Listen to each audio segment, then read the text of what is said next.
ఓడిపోయినా కూడా వైఎస్ఆర్సీపీ పార్టీకి ఎంత పర్సంటేజ్ ఉంది? 40% ఉంది ఓట్ బ్యాంక్. అంటే 1,32,00,000 మంది ఆయన కోట్లేశారు. సో 3 పార్టీలు, ఓ పక్క టీడీపీ, ఓ పక్క బీజేపీ, ఓ పక్క జనసేన, మళ్ళీ కాంగ్రెస్ కూడా ఆల్మోస్ట్ వాళ్ళ వైపే ఉంది. 4-5 పార్టీలు గుమిగూడి ఒక వ్యక్తి మీదకి వస్తే ఓటం అనేది డెఫినెట్గా జరుగుతుంది. అయినా కూడా 40% ఓట్ షేరింగ్ ఉందనంటే it's not a simple thing. మీరు అబ్జర్వ్ చేస్తే 1,500, 2,000, 3,000 ఇలాంటి ఓటింగ్ షేర్ గ్యాప్ తోటే ఒక 50-60 సీట్లు పోయాయి. కానీ ఒక్కొక్క ఎమ్మెల్యేలు మంత్రులుగా పనిచేసిన వాళ్ళు కూడా మినిమం డిపాజిట్లు రాకుండా కూడా పోయిర్రు అని అంటే తప్పిదం నాయకులు అంటే కింది స్థాయి వర్గాలలో పనిచేసే నాయకుల దాంట్లో ఉందా, లేదంటే జగన్ గారిని చూసే ఆ రకమైన వ్యతిరేక ఓట్లు వచ్చినాయా? ఎట్లా అనుకోవచ్చు సార్? ఇక్కడ లోటుపాట్లు ఒకసారి ఓడిపోయాము, ప్రజాక్షేత్రంలో ప్రజలు ఇచ్చిన తీర్పే ఫైనల్ సార్. నేను ఎన్నన్నా చెప్పనివ్వండి, ప్రజలు తీర్పు ఇచ్చేశారు, దాన్ని మనం యాక్సెప్ట్ చేయాల్సినటువంటి అవసరం ఉంది. లోటుపాట్లు ప్రతి ఒక్క పార్టీలోనూ ఉంటాయి, అది మనం ఓవర్కమ్ చేసుకొని ఎలాగా క్యాడర్ని ముందుకు తీసుకెళ్ళాలి, ఎలా పార్టీని ముందుకు తీసుకెళ్ళాలి అనేది జగన్మోహన్ రెడ్డి గారి ఆలోచన విధానంతో ఇవాళ ముందుకు వెళ్తున్నాం. అసలు పడిపోయింది ఇంక అయిపోయింది అనుకున్న క్యాడర్ని మళ్ళీ లేపి తీసుకొని వచ్చి జనాల పక్షాన ఇవాళ రైతు పోరు అనేది ఒకటి పెట్టారు, లేకపోతే ఫీ రీఇంబర్స్మెంట్ కోసం ఒకటి, లేకపోతే రైతు గిట్టుబాటు ధర కోసం ఒకటి, లేకపోతే మహిళల మీద జరుగుతున్న అగత్యాల కోసం. అంటే ఏం ఇండికేట్ చేయడానికి అలాంటి ప్రోగ్రాంలు పెడుతున్నారు? రైతుల గిట్టుబాటు అని చెప్పి మామిడి పండ్లను రోడ్ల మీద తొక్కేయడం, లేదంటే రైతుల్ని తొక్కేస్తున్నాడు జగన్మోహన్ రెడ్డి, అంటే ఆయనకు ప్రజలంటే ప్రేమ లేదు, అది ఇది అని మాట్లాడుతున్నారు కదా. ఎందుకు ఇలాంటి సార్ రైతులు మేము పడిచేయడం ఏంటి సార్? ఏంటి నేషనల్ ఛానల్సే చూపించాయి కదా. ఇప్పుడు మా ఛానల్స్ అనుకోండి, మీరు ఏమంటారు, మేమే కావాలని చూపించాము అనుకుంటారు. మరి నేషనల్ ఛానల్స్ వచ్చి వాళ్ళ దాంట్లో కూడా చూపిస్తున్నారు కదా. నిజమైనటువంటి రైతులు వాళ్ళ పంట కోసం వాళ్ళ గిట్టుబాటు ధర లేనప్పుడు, గతంలో జగన్మోహన్ రెడ్డి గారు ఉన్నప్పుడు 21,000, 22,000 గిట్టుబాటు ధర ఇచ్చారు సార్. ఇప్పుడు వీళ్ళు 8,000, 9,000 ఇస్తున్నారు. అంటే కూలీలకు కూడా రాదు. రైతు వచ్చి కష్టపడుతుంటే ఇవాళ యూరియా ఇవ్వలేకపోతున్నారు. ఎందుకు ఇవ్వలేకపోతున్నారు నాకు తెలియకడుగుతాను. ఒక ఆంధ్రప్రదేశ్ లోనే ఆ క్రైసిస్ ఉందా? దేశంతో నాకేం పని సార్? నా రాష్ట్రంలో నా రైతు ఎట్లున్నాడు అనేది నాకు అవసరం, మీకైనా నాకైనా. ఇప్పుడు ఉన్నటువంటి ప్రభుత్వం యూరియా కూడా ఇవ్వలేనటువంటి ప్రభుత్వం ఏం ప్రభుత్వం అండి? మళ్ళీ రైతుల్ని కొట్టిస్తారా? యూరియా దగ్గర నిల్చుని ఉంటే పోలీసులను పంపించి మీరు కొట్టిస్తారా రైతుల్ని? అదే రైతు రారాజు, వెన్నుపూస ఇలాంటివి మాత్రం మీకు ఎలక్షన్లో పెద్ద పెద్ద మాటలు వస్తాయి. ఇవాళ యూరియా వాడొద్దు, యూరియా వాడడం మూలాన రైసు తింటే జబ్బులు వచ్చేస్తాయి అని చెప్పేసి ఏ ప్రభుత్వం అన్నా ఉందా అండి? రైతుకు తెలీదా యూరియా వాడాలనా లేదా, ఏ పంట ఎప్పుడు వేయాలా లేదా తెలీదా రైతుకి? మీరు చెప్పేది ఏంది నాకు అర్థం కాదు. వాళ్ళు చెప్పే ఉద్దేశంలో చంద్రబాబు నాయుడు అంటే విజనరీ లీడరు, ఒక 50 ఏళ్ల తర్వాత ఎట్లా చేయాలో ఇప్పుడే చెప్తాడు ఆ మనిషి అని అంటారు కదా. మరి గతంలో 40 సంవత్సరాల ముందు వచ్చినప్పుడు చెప్పితే ఈ విజనరీ ఏమైంది సార్? ఏమైంది? ఎక్కడ గొంగలి అక్కడే ఉన్నట్టు అలాగే ఉంది కదా. ఏం మార్పు వచ్చింది? ఆయన తీసుకొచ్చినటువంటి ఒక మెడికల్ కాలేజ్ చెప్పమనండి, ఆయన కట్టినటువంటి ఒక గవర్నమెంట్ స్కూల్ చెప్పమనండి. జగన్మోహన్ రెడ్డి గారు 2 సంవత్సరాలు కరోనా పోయిన తర్వాత వితిన్ ద 3 ఇయర్స్లో ఆయన ఎన్ని చేశాడో నేను చెప్తాను. 3 సంవత్సరాల ప్రయాసలో ఆయన ఎన్ని ప్రోగ్రామ్స్ తీసుకొని వచ్చారో నేను చెప్పగలుగుతాను. వాళ్ళని చెప్పమనండి, ఒక పథకం వాళ్ళు తెచ్చిన కొత్త పథకం చెప్పమనండి. ఇప్పుడు జగన్మోహన్ రెడ్డి గారు చెప్తారు కదా, మేము కూడా సూపర్ 6 అని, లేదంటే మహిళలకు ఎవరివి సార్? అవి ఎవరివి? జగన్మోహన్ రెడ్డి గారి పథకాలకి పేరు మార్చుకొని పెట్టుకున్నారు. మరి మీరు విజనరీ కదా, 40 సంవత్సరాల రాజకీయ చరిత్ర కదా, మీరు కొత్త పథకం ఒకటేది?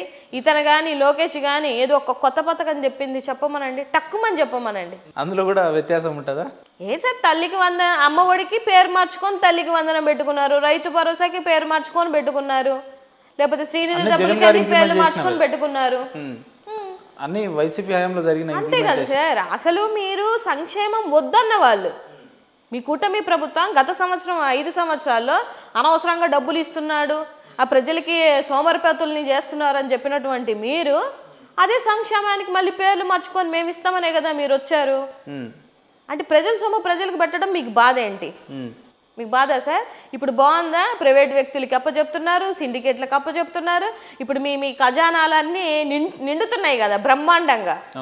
ఇప్పుడు చూడండి, డెత్ సర్టిఫికేట్కి 10,000 లంచం, వాడు చచ్చిపోయిన అనడానికి 10,000 లంచం, బతుకున్నాడు అనడానికి 10,000 లంచం. వాళ్ళు వస్తే ఏం జరుగుతుంది అనేది రాష్ట్రంలో ఉన్నటువంటి ప్రజలకి ఇవాళ క్లారిటీ వస్తుంది, వాళ్ళు ఫేస్ చేస్తున్నారు. ఇంకా రాబో రోజులలో ఇంతకన్నా ఘోరంగా ఉంటుంది పరిపాలన, అందులో 1% డౌట్. ఎట్లా చెప్పగలుగుతున్నారు? అంటే ఏదో ప్రతిపక్ష నాయకులు కాబట్టి విమర్శించాలని చెప్తున్నారా? ఎట్లా విమర్శ అందుకే అన్నాను సార్, ఇప్పుడు సంవత్సరంన్నర కాలంగా నేను విమర్శ మీకు రాజకీయ పరిస్థితులు ఎట్లా కనిపిస్తున్నాయండి అక్కడ? సార్ సంవత్సరంన్నర కాలం అంటున్నారు కదా, మీరు సీనియర్ కదా, ఇది 4వ సీఎం కదా, మీకేంది సంవత్సరంన్నర?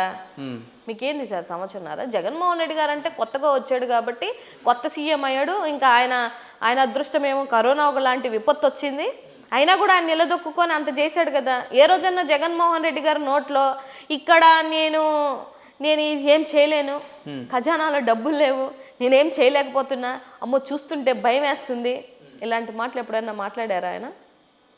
ఆయన మాట్లాడలేదు, ధైర్యంగా నిల్చున్నారు. ఇప్పుడు కరోనా లాంటి విపత్తు వస్తుందని ఎవరన్నా కలగన్నామేంటి సార్? పిట్టల్లాగా రాలిపోతుంటే ఆంధ్రప్రదేశ్లో మీరు పోయి హైదరాబాద్లో కూర్చుంటే ఒక్కడే ఇక్కడ ఉండి తన ప్రజల్ని ఒక రాజు ఎలా కాపాడుకుంటాడో అలా కాపాడుకున్నారు. మేబీ ఇవాళ చాలా మంది మాట్లాడవచ్చు, కానీ ఆ రోజు బిక్కుమని రాష్ట్రంలో ఎలాంటి పరిస్థితులు ఉంది, పొద్దున్న లేస్తే ఎవడు చచ్చిపోతున్నాడో ఎవడు బతుకుతున్నాడో కూడా అర్థం అవ్వలేనటువంటి పరిస్థితి. ఆ టైంలో కాపాడా లేదా ముఖ్యమంత్రిగా? నువ్వు ఉంటే ఇంక ఈ పాటికి అందరూ చచ్చిపోయేవాళ్ళే మా ఆంధ్ర రాష్ట్రంలో, అలా ఉండేది పరిస్థితి. సో మనం చేసింది మర్చిపోకూడదు సార్. ఇవాళ వాలంటరీ వ్యవస్థ అనేది ఆ రోజు చాలా అవసరమైంది, వాళ్ళ ప్రాణాలకి తెగించి మరి వాలంటీర్లు అందరూ ఎంత కష్టపడ్డారు. ఇవాళ అదే వాలంటీర్లకి 10,000 ఇస్తానని చెప్పేసి జీవో లేదని ఇవాళ మీరు అసెంబ్లీలో వెటకారంగా మాట్లాడుతున్నారు. మరి మీకు ఆ రోజు ప్రాణాలు కాపాడింది గుర్తు రావట్లేదా? సరే జీవో లేదంటున్నారు కదా, వేయండి జీవో. ఇప్పుడు ఎన్ని జీవోలు వేస్తున్నారు? ఇప్పుడు రాష్ట్ర జీవోలు బొచ్చడు వచ్చాయి కదా, రాష్ట్ర జీవోలు 180 జీవోలు తెచ్చారు వీళ్ళు. ఎందుకు తెచ్చారు ఆ జీవోలు? పోనీ ఆ జీవోలు ఇది ఒక జీవో వేసి వాళ్ళకి 10,000 ఇవ్వాల్సింది కదా. అంటే మీకు ఇచ్చే ఉద్దేశం లేదు, క్లియర్. ఇచ్చే ఉద్దేశం అని ఉంటే మరి ఎందుకు దొంగ ప్రామిస్ చేశారు ఆ రోజు? ఓట్ల కోసమా? ఆ రోజు చేసిన అబద్ధాలన్నీ సూపర్ 6 ఇస్తానన్నారు కదా సార్, ఎక్కడ ఇచ్చారు మీరు? సూపర్ 6 ప్రతి ఒక్క విద్యార్థికి ఏడిస్తున్నారు. 15,000 ఇస్తున్నాం, ఒక స్టూడెంట్ ఉంటే అని చెప్తున్నారు. ఎక్కడ ఇచ్చారు సార్? ఎక్కడ ఇచ్చారు?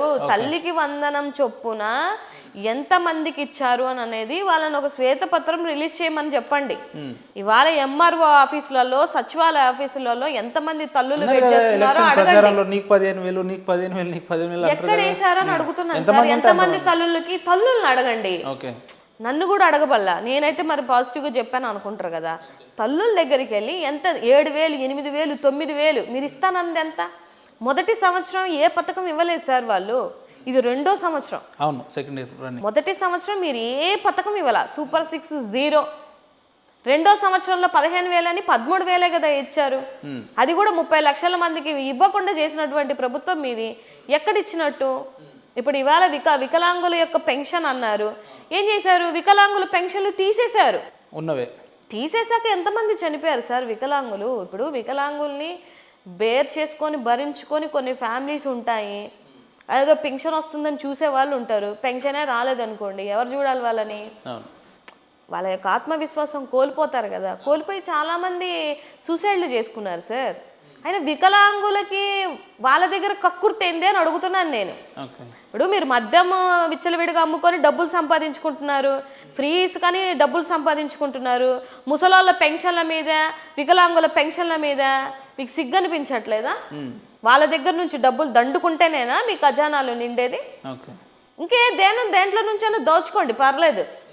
నేను రియాక్ట్ అవుతున్నటువంటి విషయం, నేను బాధపడుతున్నటువంటి విషయం ఏంటంటే వికలాంగుల మీద మీ కక్ష సాధింపు ఏంటి అంటే వాళ్ళకి 6,000 వస్తుందని మీకు బాధ, మీకు కడుపు మంట.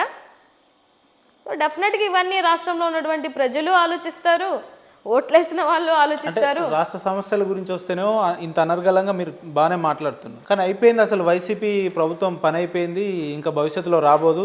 స్వయంగా ముఖ్యమంత్రి గారు నిలబడ్డ కడప జిల్లా నుంచే, పులివెందుల నుంచే జడ్పీ స్థానాలు గెలుచుకున్నాం మేము, ప్రజలంతా మమ్మల్ని ఆదరిస్తున్నారు, ఇక వైసీపీకి భవిష్యత్తు లేదు అని చెప్పి మాట్లాడతారు. వైసీపీ అసలు జెడ్పీటీసీ ఎలక్షన్ దానికోసం అంత హంగామా చేయాల్సినటువంటి అవసరం లేదు. నెంబర్ 1. నెంబర్ 2, అందరికీ తెలుసు సార్ చూపియదంటారా? ఇప్పుడు ఒక మాజీ ముఖ్యమంత్రి ప్రాతినిధ్యం వహిస్తున్న జిల్లా అది, ఎందుకు ఏం చూపించదు? మీరు కార్పొరేషన్ ఎలక్షన్స్ అయ్యేంత వరకు అసలు మీరు రాష్ట్రంలోనే లేరు, మీ పార్టీలో ఎవరు ఏ నాయకుడు కూడా లేడు. 3 సంవత్సరాల తర్వాత వచ్చారు, మీకు ఏమైనా ఇంపాక్ట్ ఉందా? ఓట్ షేరింగ్ ఎవరి షేరింగ్ అలాగే ఉంటుంది. మీరు పులివెందుల ఎలక్షన్ ఎలా చేశారో రాష్ట్రంలో ఉన్నటువంటి ప్రజలు చూడలేదా? సిగ్గుండాల ప్రజల్ని కూడా ఓటేయనీయకుండా ఆపుకొని ఇంకా ఏంది సార్ అది ఎలక్షన్? నేషనల్ కమిషన్స్ నోటీసులు ఇచ్చారు వీళ్ళకి. ఇప్పుడు ప్రజాక్షేత్రంలో ఓట్లు వేయనీయకుండా వెళ్ళిపోయి అన్ని మేము గుద్దేసుకొని మేమే గెలిచేసుకున్నామని అంటే అది కూడా అది దాన్ని సీమ గెలుపు అని అదే జిల్లా నుంచి ఒక వృద్ధులు అదే బ్యాలెట్ బాక్స్ లో 25 ఏళ్లుగా నేను మొదటిసారి ఓటేస్తున్నాను మీరు చూసారేంటి సార్? మీరు చూసారా? సామాజిక మాధ్యమాల్లో సర్క్యులేట్ అయింది కదా. అలా అదే సామాజిక మాధ్యమంలో కూడా మాకు నా ఓటుని ఇంతమందికి వేసేస్తున్నారు వాడుతున్నారు అని కూడా వేసారు. నా ఓటు నేను వేసుకోకుండా వేరే వాళ్ళకి ఇచ్చి వేసారు అనేది వచ్చింది. సో దేన్ని పులివెందుల తర్వాత పవన్ కళ్యాణ్ గారు డిప్యూటీ సీఎం ఎక్కడున్నావు నువ్వు లేవు రాష్ట్రంలో అని చెప్పి వచ్చింది. సార్ ఇవన్నీ ఏంటని అనేది పక్కన పెడితే ఇవాళ ఎప్పుడైనా ఏ పరిపాలన ఉన్నా రాజ్యాంగబద్ధంగా పరిపాలన జరగాలి. మీరు ఏ రోజైతే అంబేద్కర్ గారు రాసినటువంటి రాజ్యాంగం కాదు అని ఒక రెడ్ బుక్ రాజ్యాంగం పట్టుకొని ఇది నా రాజ్యాంగం అన్నటువంటి లోకేష్ బాబుకి అదే చివరి ఎలక్షన్ ఇది. ఇప్పుడు జరుగుతున్నది ఇంక ఇదే చివరి ఎలక్షన్. వీళ్ళకి గుర్తుపెట్టుకోండి, ఏదైతే వీళ్ళు పునాది అనుకున్నారో వీళ్ళు భూస్థాపితం అవ్వడానికి కారణం కూడా అదే బుక్ అవుద్ది. అంత కాన్ఫిడెన్స్ ఎట్లా చెప్తున్నారు? చెప్తాను సార్, రాజ్యాంగానికి ఉన్నటువంటి బలం అది. నాయకులు కాదు, మీరు నాయకులు ఎంతమంది వస్తుంటారు పోతుంటారు. రాజ్యాంగాన్ని మార్చాలి అనుకొని లేకపోతే ఆ రాజ్యాంగ విరుద్ధంగా మేము ఆలోచనలు చేసుకొని వెళ్ళిపోతాము అని అంటే అది అవ్వదు. మాజీ ముఖ్యమంత్రి జగన్ గారు అంటే తాడేపల్లిలో ఉంటాడు, లేదంటే బెంగళూరుకి వెళ్ళిపోతాడు, రాష్ట్ర సమస్యల మీద మాట్లాడు, అసెంబ్లీకి రాడు, రాష్ట్ర ప్రజలు ఏమైపోయినా కావాలని ఘర్షణ వాతావరణం ప్రేరేపించేలాగా ఏదో నెలకు ఒకసారి ప్రజల్లోకి వెళ్ళినట్టు అక్కడ ఏదో సెన్సేషన్ క్రియేట్ చేస్తాడు తప్ప ఆ వ్యక్తి క్రెడిబిలిటీ లేదు, కమిట్మెంట్ లేదు.